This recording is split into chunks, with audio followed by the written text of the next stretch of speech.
Welcome to Blueprint of the Blues. My name is John Poncello, and this is the second episode of Blueprint of the Blues. And I have been working on some new ideas, building on what we talked about in the last lesson. One of the things that I've developed for this lesson is a lot of visuals, and I've learned how to sequence these visuals so that you can see them responding to the music in real time. So an example is this thing that I made here, and this basically what it is looks kind of complicated, but basically what it teaches you how to do and what it shows you is how to think about music, or to think about the blues scale or the minor scale in a harmonic way. Instead of thinking about it in a linear way, you know, 1, flat third, 4th, 5th, flat 7, octave, we're going to be thinking about it in a harmonic way, how it relates to the chords. Because this is the knowledge that helps you to play in a more melodic, more musical way. Okay, so practically speaking, as well, we're going to be looking at, playing in the box. We talked about that in the previous lesson. I encourage you to watch that if you haven't already. Playing in the box. Today we're going to be looking at how to create some new connections that we did not explore last time, how to basically get as much as you can out of the box, as well as how to go outside of the box and use the full range, the full spectrum of the diatonic scale, not just the pentatonic, and how to do that in a simple way without being overwhelmed by all of this knowledge. But in order to understand how to do that, we kind of do need to have a little bit more of a comprehensive knowledge of how all of these things are connected. Before we dive into the deep end, we're just going to start with reviewing the pentatonic scale. Now, what I love about the pentatonic scale is it's one of the first things a lot of times that a lot of guitar players learn, because if you just play all the notes in the pentatonic scale over a blues progression, you're not going to hit a wrong note. I also really like it because it gives you it's like going bowling where you got the bumpers. You can just play around. You can really hone your game as a bowler without having to get a ton of gutter balls, basically. So it's like a small framework that's easy to color inside the lines. You're not going to hit any wrong notes here. Now it is part of a bigger picture that we're going to explore momentarily, but first I want to just talk a little bit about it because it's really the basis of playing inside the box. Really creates the basis for going outside the box. So it's something that you want to get firmly understood in your mind as well as confidently in your hands. All right. Oops. So we're playing in C sharp. That is on the the 9th fret of the E string. Okay, and I've got some visuals to show this on the guitar, but I first just want to talk about it.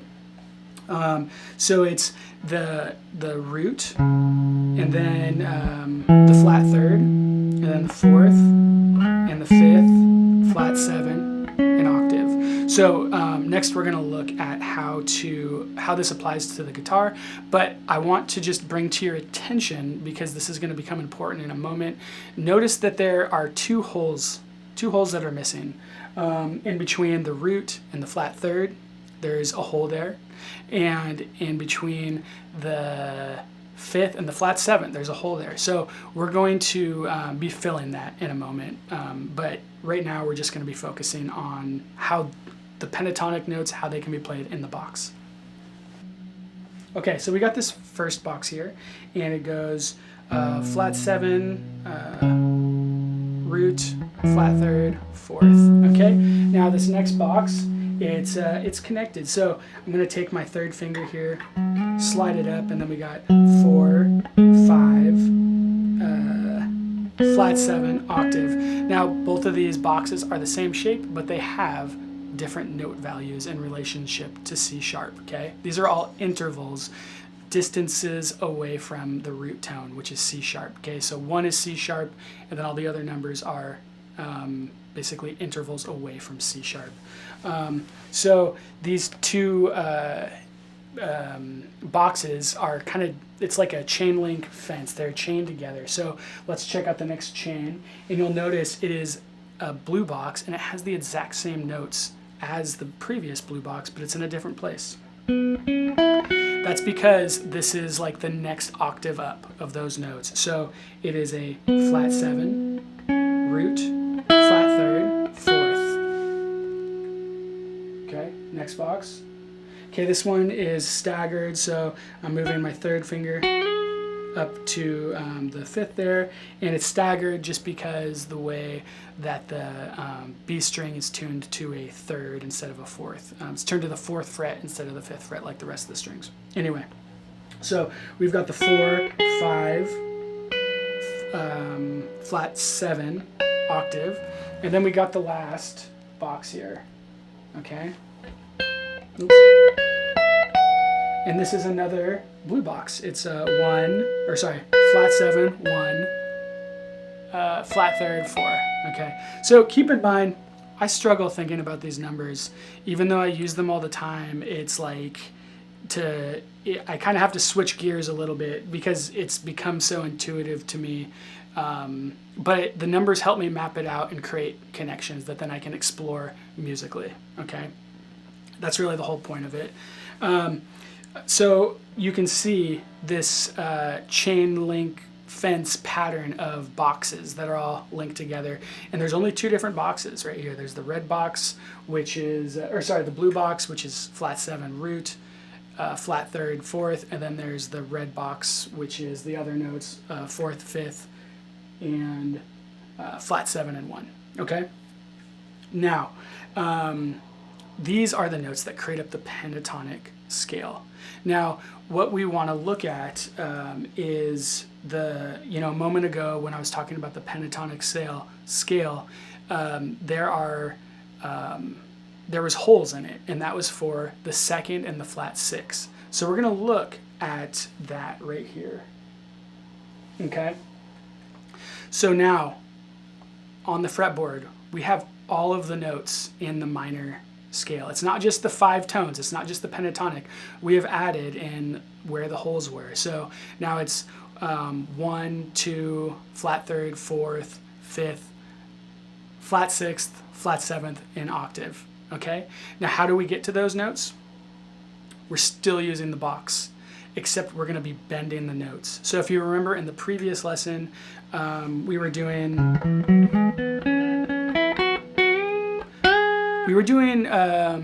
bending the 4th up to the 5th. This is the 4th, and I bended it up to the 5th. So 4, 5, 4, 5, bending up to it. Now you'll see the note above there, we can go from the 1 to the 2 in the exact same way. 1. Okay? So that's how we get to the 2 in this case, is by bending the 1 up a whole step, okay? Now the other new note is the flat 6. How we get to the flat 6, we're on the 5th, bending it up a half step. The 5th to the flat 6 is a half step. Okay, so how I practice this is by being on the 5th, going up a half step, which is 1 fret, and I go back and forth to hear that, and then I go back to the 5th and I try to hit that note that I was going up to. Easier said than done. Okay, now if I'm on the 1 and I'm going to try to get the 2, going up a whole step, 2 frets, I'm going to...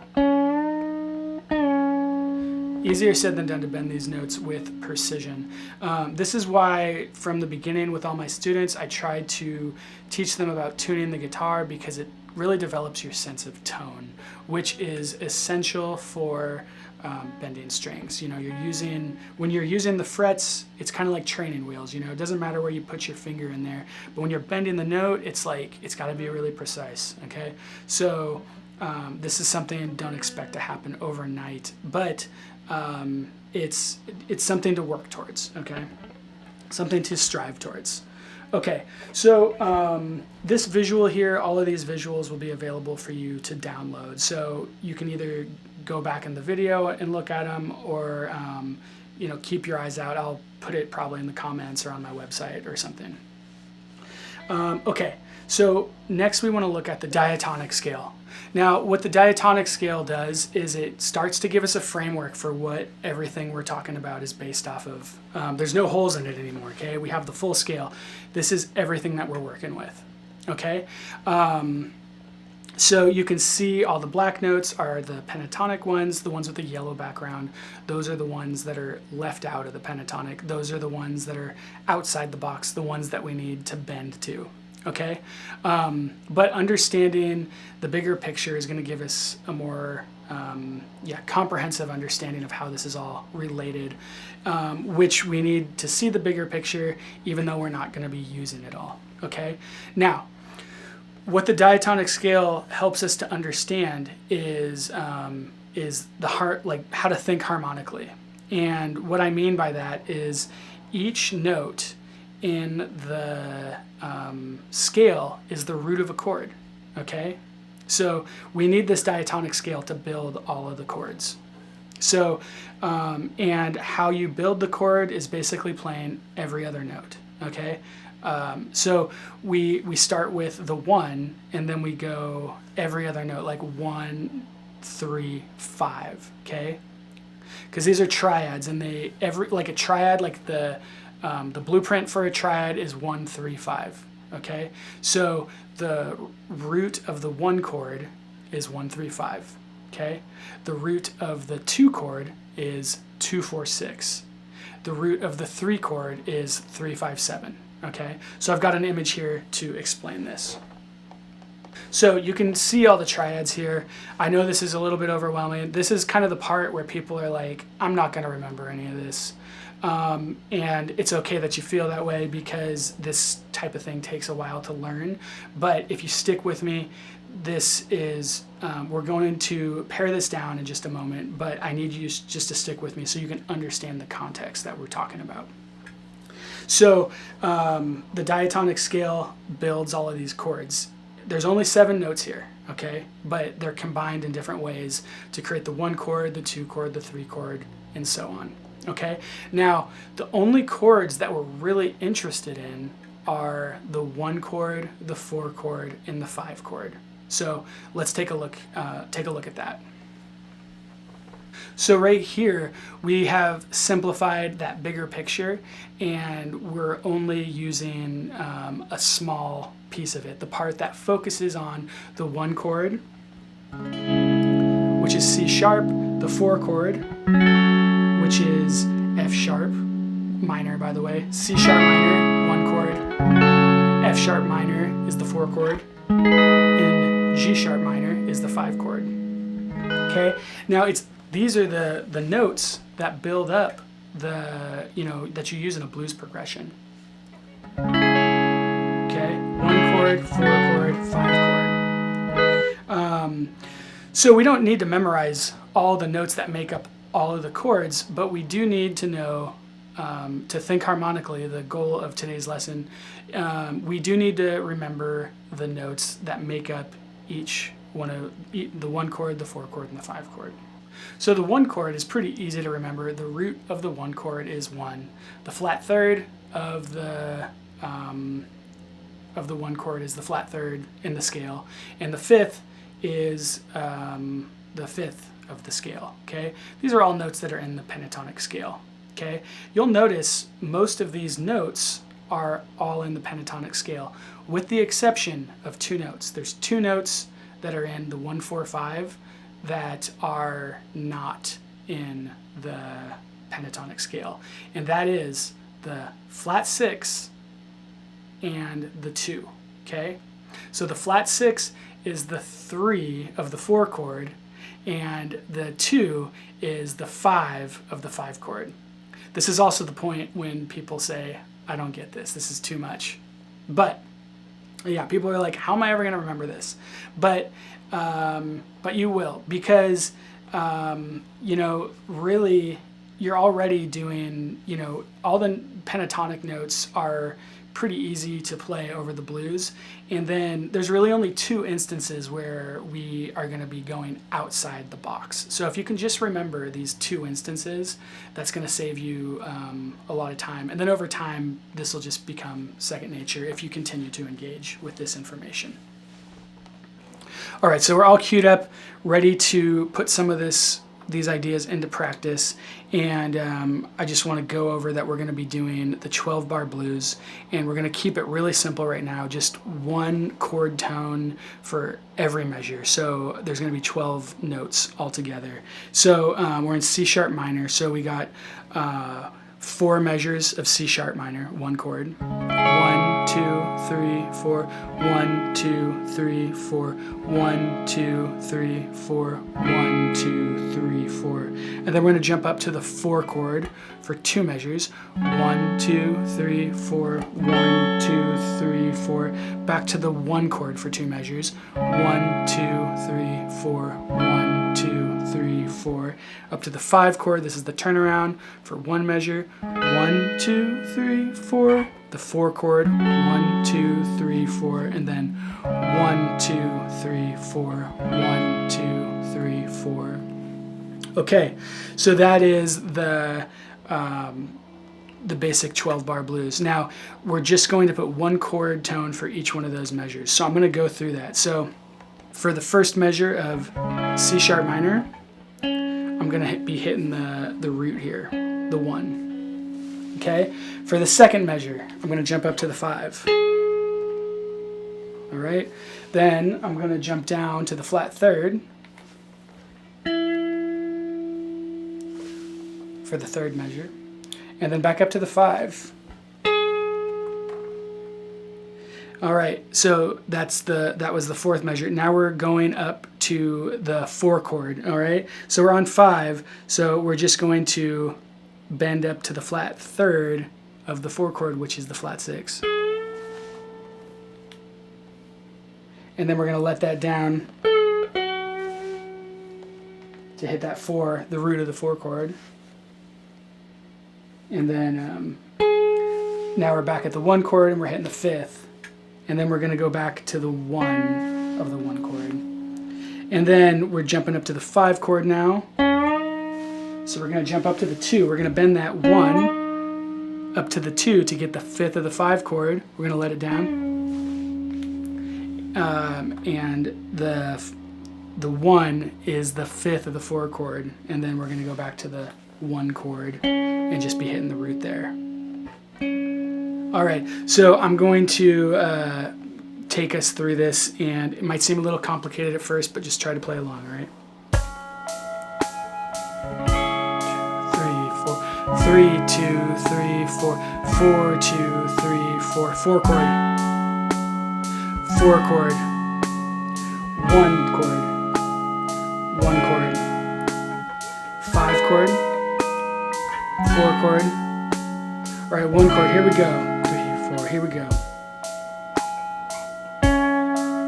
1, 5, flat third, 5, flat 6, 4, 5, 1, 2, 1, 1, 1. Let's do it again.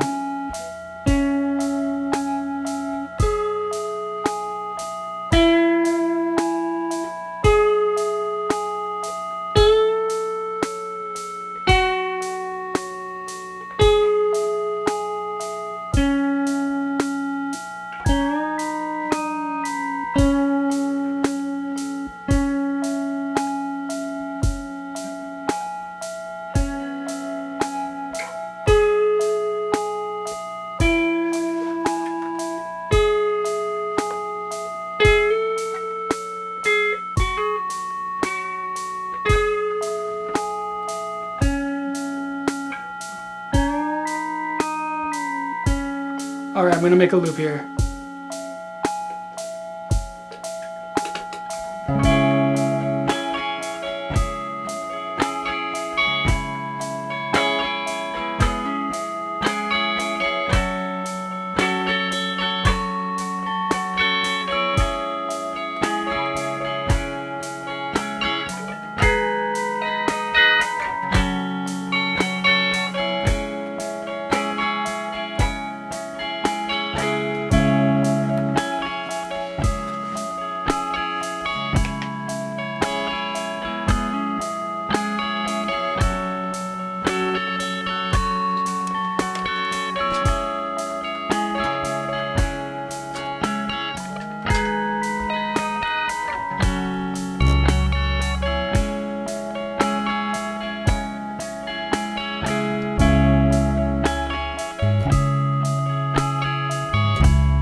I'm going to string stuff together a little bit.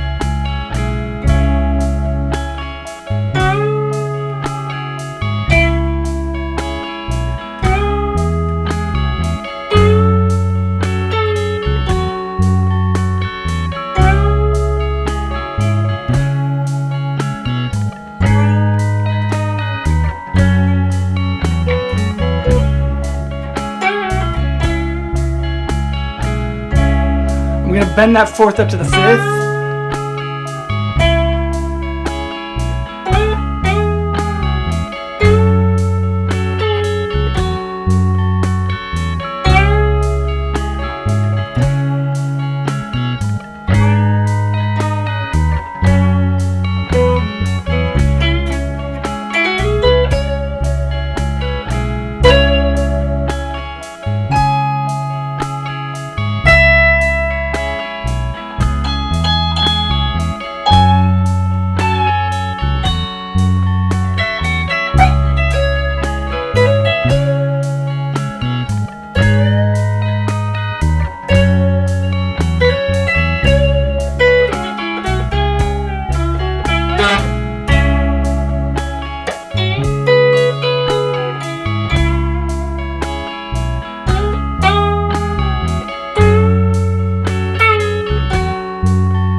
Back to the basics.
go. 1, 1, 1, 1, 4, 4, 1, 1, 5, 4, 1. Root of the 1 chord, 5th of the 1 chord, flat 3rd of the 1 chord, 5th of the 1 chord, flat 6 is the 3rd of the 4 chord, 4 is the root of the 1 chord, 5, 1, 2, the 5th of the 5 chord, 1, the 5th of the 4 chord, 1, the root of the 1 chord, 1, 1, 1, 1, 4, 4, 1, 1, 5, 4, 1, 2, 3, 4, 1, 2, 3, 4, 1, 2, 3, 4, 2, 4 chord.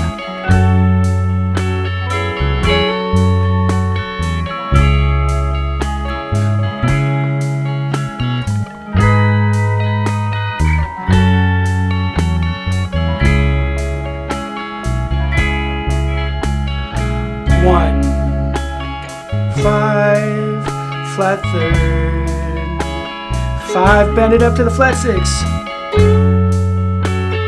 4, 5,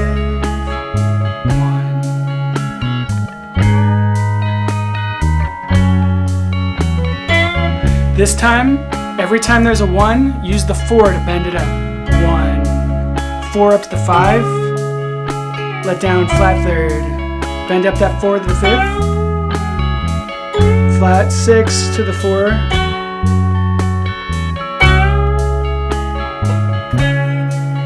bend that 2,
Sing those notes.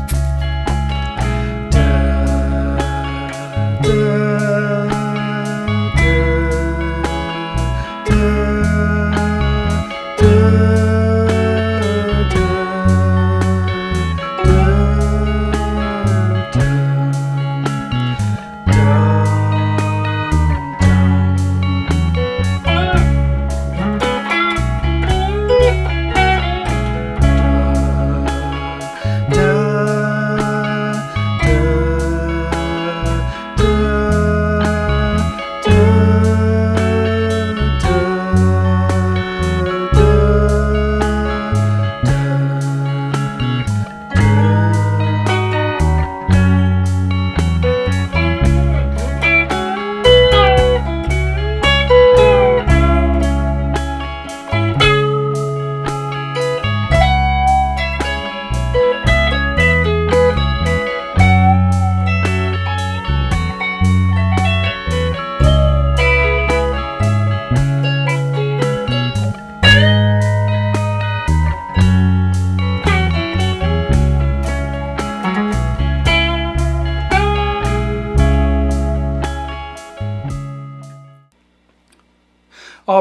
thanks for watching this video, Blueprint of the Blues. Making it through this video, I know it was not easy for me to make, so I imagine it's not easy to watch either. It's a lot of information. You got to kind of bend your brain, reach your brain to kind of learn this new language of music. If it's new to you, if it's not, then I think everyone's kind of on the same journey. It's not like it's something you master. It's something that you work with and you're continually developing, and that's kind of what makes it a lot of fun. And so I just want to kind of go over what the main points of were today. One was getting as much as we can out of the box, and so it's easy to hit just the chord tones of the one chord, the 1, the 3, and the 5. That's easy. Anybody can do that, and then also anybody, you can hit the root of the 1 chord, the root of the 4 chord, and the root of the 5 chord. That's all stuff that's in the box. That's pretty easy stuff. But in order to play the 5th of the 5 chord, bend that 1 up a whole step to hit the 2, we got to go outside the box. And those are the tasty notes.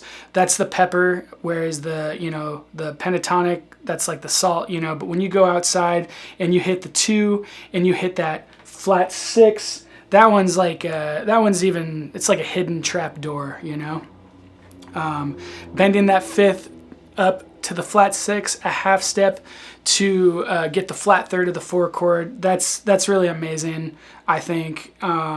Once you understand this stuff and it becomes a part of you, it's hard to forget. I mean, after going through that video, it's it's kind of long and kind of monotonous. You might get bored of it, but the real goal of that is to get that to become a part of you, so that you hear it, that you feel it, that you intellectually understand it, so you can make the connections on your own and see how it fits in the bigger picture.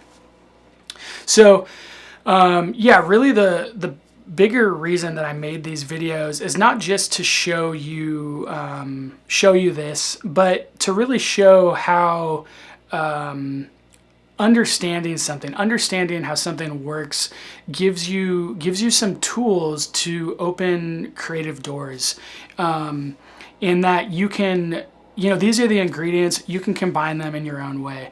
A lot of people learn from watching other people, from listening. These are really important parts of learning the guitar, but I personally feel that if you can combine that with understanding kind of how music works with it, that it gives you tools to understand what other people are doing, and then also it gives you tools to see these creative possibilities that other people might not hear. And so it's kind of like if you're playing a game, like a computer game or chess or something, it's like there's all these possible moves, and when you understand how they all work, you can see them all as options.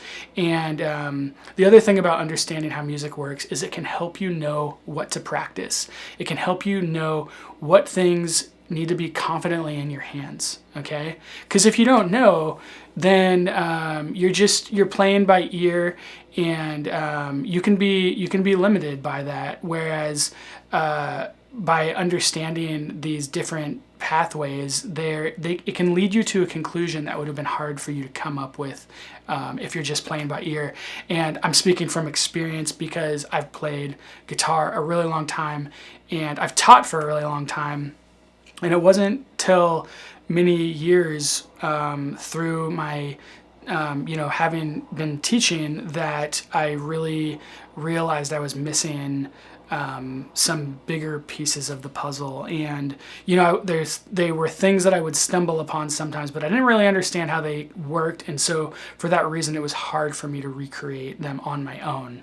But once I understood how they worked, it just kind of gave me this bigger frame of reference from which I was working from. So that's really what I want to share, is just being passionate about developing your understanding of of music, and really whatever it is that you know, that you work with, whatever it is in the world. I think understanding how something works allows you to think creatively, and kind of keeps you on your toes, keeps you thinking. And I think that that's something that I really enjoy and like to inspire in other people.